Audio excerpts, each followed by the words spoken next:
Why are decisions so hard? What is actually going on? And I think before we talk about the three ingredients, I actually want to answer this, or I want to try and answer it, right? What do I choose? Where do I go? What does this mean for the rest of my life? And I think this is at the crux of it. And this is where it starts to get a little bit real, right? The best decisions in our lives, I believe, they make us uncomfortable. And even probably looking at that, some of you might feel like, oh, I don't really like that. It might be true, but like, I don't want to admit it. And whenever we talk about this idea of getting outside of our comfort zones, right? I know a lot of you probably heard that, like being in your comfort zone, getting uncomfortable. Whenever we talk about this, we have to look into our heads. I want to draw a little bit of attention. On one hand, we have our conscious thought, right? This is called our prefrontal cortex. Who's heard of the PFC, the prefrontal cortex before? Anybody? Okay, awesome. Sweet. So we're really lucky to have this as human beings, right? It allows us to think about the world. It allows us to make decisions. This is why we're sitting here today, is because we have this part of our brain. It also lets us look back in the past and like think about what we did, the decisions we make, maybe learn from them.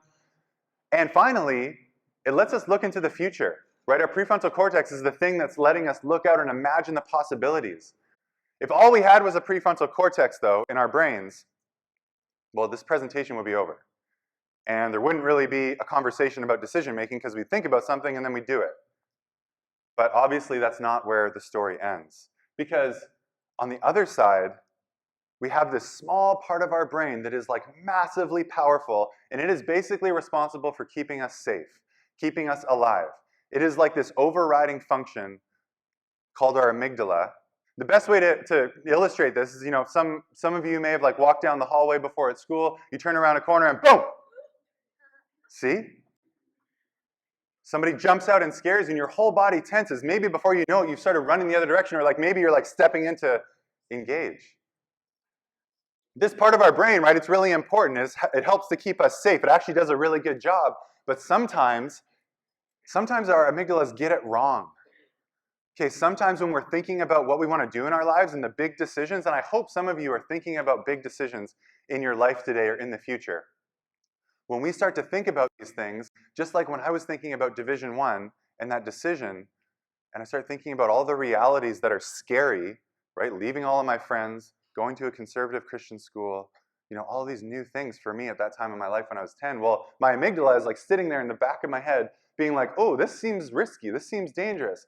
And then it just injects all of these feelings into our body, and it basically doesn't even consult your conscious side of your brain. It just says, I'm going to take over and actually hijack your entire body. That's why when you turn around that corner and your body goes completely stiff, you're not consciously doing it. You're actually realizing that's happened, right?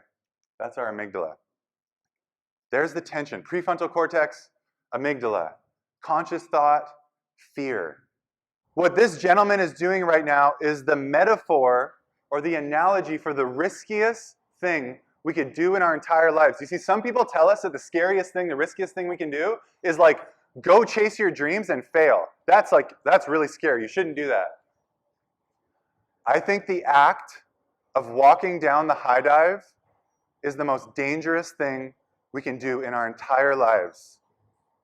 I've consciously decided that I want to do something. I care about this. I'm going to climb all the way up to the top, only to be convinced by fear, paralyzed, to walk all the way back down.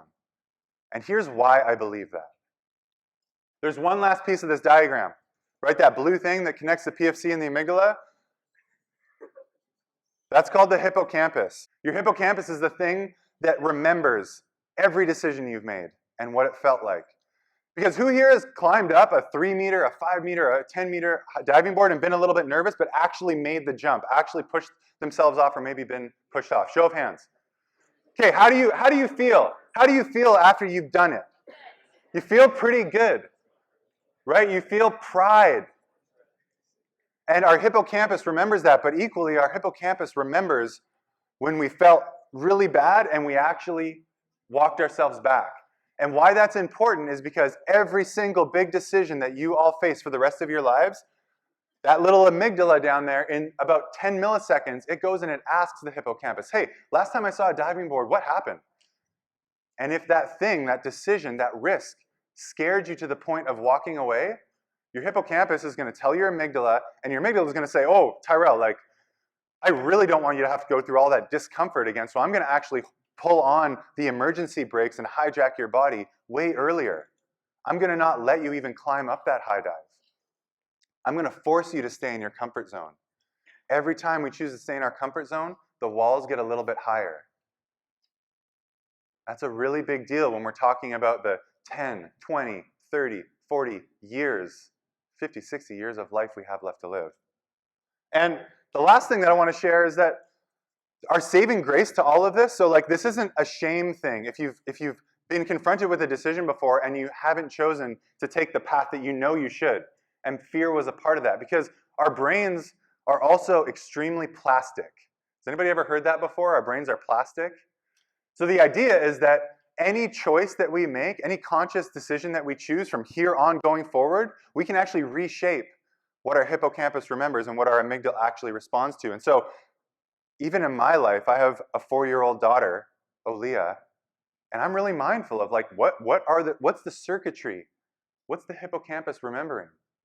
And so I haven't brought her up on the 10-meter dive yet, but we're starting at 10 inches into about 12-degree water. 3.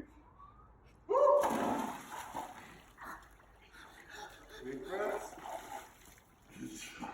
I want to play that one more time and just watch right before she jumps, right? Even at 4 years old, her body knows what's going on. Her amygdala is trying to get her to stop.